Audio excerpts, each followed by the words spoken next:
Gears of War Reloaded is not designed for Xbox. It's not. Because we've had Gears of War 1 when it came out back in 2006. And we've also had Gears of War Ultimate Edition, which of course was, Gears of War 1 and 2 remastered. This is specifically for PlayStation. And yes, it's for Xbox users to quench our thirst while we wait for Gears of War E-Day.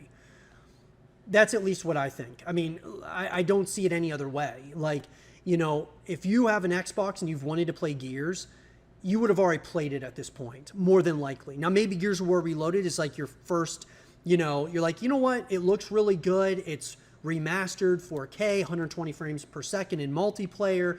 It's cross-platform now. I'm going to give Gears a try now. But this is mainly for PlayStation. And I think it's a sign of what is to come in the future. That being, Gears of War E-Day will launch day one on Xbox Game Pass, obviously on Xbox, as well as PlayStation.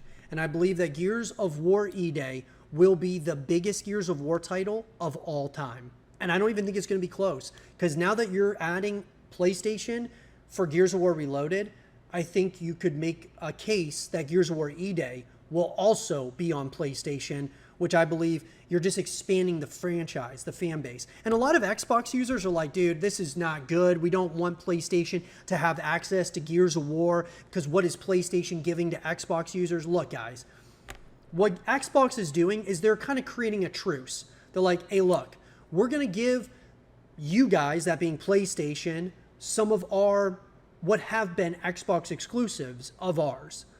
Gears of War, potentially Halo, potentially State of Decay, potentially whatever, Fable, a number of other, titles. Maybe, just maybe, PlayStation will do the same. It's hard to say right now. I'm not saying that PlayStation's going to give Xbox all of their exclusives, but would they, it's kind of like if you came into Zero Dark right now, okay, to play some games.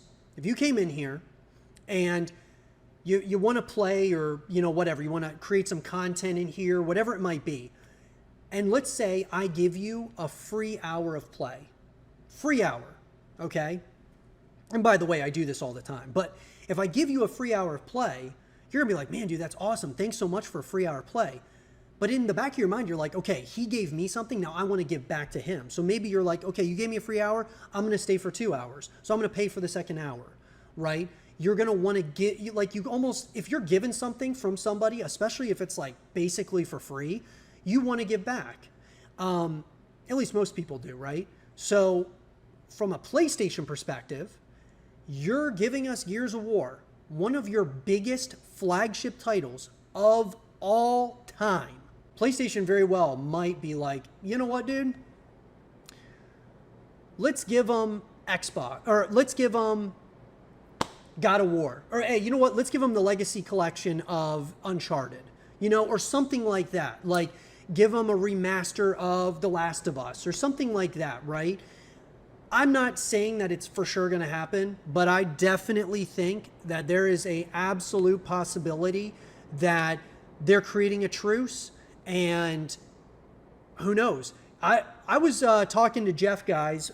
This was off camera after the Xbox Game Showcase, and he was telling me that he thinks that there is a world that Xbox and PlayStation, there's a world where they merge. Because let's put it like this. You have Nintendo, right? They're selling the most consoles out of anybody, and it's not even close. Xbox Series X and S, they sold reportedly 33 million units, okay? PlayStation 5 sold 75 million units. And then the Nintendo Switch, 120 million units and counting.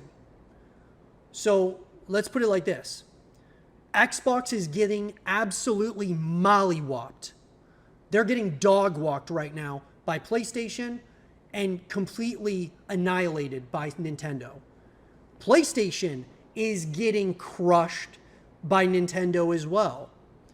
So what would be a perfect, solution to that problem if they look at it as a problem.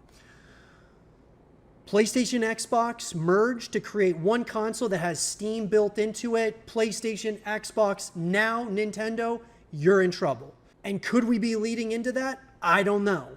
But this might be the first step, that being Xbox doing something as simple as, hey, here is Gears of War reloaded, day one, you guys can download it. I don't know. The logistics of that would be very complicated because you have Sony, a publicly traded company. You have Microsoft, a publicly traded company. But Mr. 420J says, yeah, you're tripping, wanting Xbox to keep giving games to PlayStation while PlayStation isn't even trying to give us nothing, not even the older games. Okay, well, listen, Jay. Here's the thing. You have to be, if you're the first one to give something, they may not give it to you right away.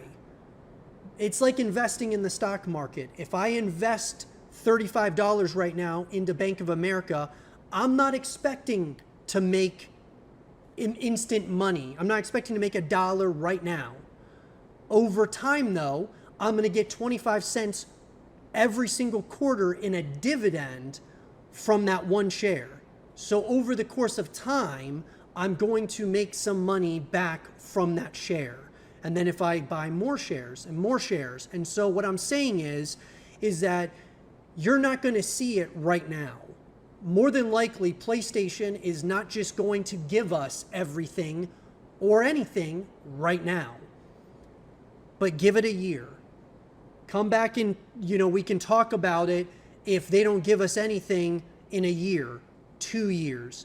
What I'm saying is, the more that Xbox gives, if PlayStation doesn't give back, well, then maybe Xbox is like, okay, well, you know what? Call of Duty is now an exclusive to Xbox. GG's, bro. Mic drop. It's over. PlayStation riots. They decide to, sue Xbox and this and that. So Xbox has the power right now. They have power because they have one of the biggest franchise, you could argue, of all time in Call of Duty. And all it would take is to say, yeah, it's not coming to PlayStation anymore. Now Call of Duty is Xbox exclusive with the next gen hardware that we're bringing out or whatever. So it's a matter of time. Give it time. But I have a feeling, guys, that Xbox is creating the truce. PlayStation will follow suit at some point. And if they don't, Xbox has all of Bethesda. They bought Bethesda. So Elder Scrolls 6, hey, man, no longer, it's not going to be on PlayStation. Like, they could crush PlayStation, and really hurt them majorly as soon as this year if they wanted. Like, they could do it with Call of Duty Black Ops 7. Now, that would be a terrible idea to do that right now. But I'm just saying, they have a lot of power. And yeah, they're behind right now on sales. They're behind, consoles sold and player count and stuff like that. But they've got more power than what people realize, for sure. Someday in the future, I just hope all our games don't end up on PlayStation. They're going to be tactical about it, man. They're going to be tactical. They're not just going to give them everything. They're going to kind of throw a bone, right? PlayStation is going to eat it up, and then they're going to be like, okay, Gears of War now is one of the biggest third-person shooters that PlayStation has in their catalog because Gears is one of the biggest games of all time for Xbox. So now it's going to PlayStation as well as Xbox. PlayStation's going to see that, and they're going to be like, okay, this is awesome. And Xbox is probably going to be like, hey, guys, there's more to where that came from. We got this game coming out called Gears of War E-Day. It's our next big flagship game within the Gears of War universe. So, hey, what would you think about you guys release Intergalactic on Xbox? We'll give you E-Day or whatever. I'm just kind of throwing out scenarios here. Halo, we've got this big franchise called Halo. Fable, we've got, Perfect Dark. We have, we got Elder Scrolls 6. We have all these games that are coming. Let's put something into writing right now. That way you guys benefit, we benefit. Maybe State of Decay 3, you know, maybe if they make another Last of Us title, that comes to Xbox. Uncharted. I mean, there's a number, God of War, shit, Death Stranding. Like, there's a lot of ways that they could work it where it'd be beneficial for both of them. What I'm saying is there is a truce that is happening currently in the console wars, and it could actually go from truce to partnership if Xbox and PlayStation put their heads together and decide, yo, let's make a super console and let's take down Nintendo. And I think that Nintendo at that point would have massive competition.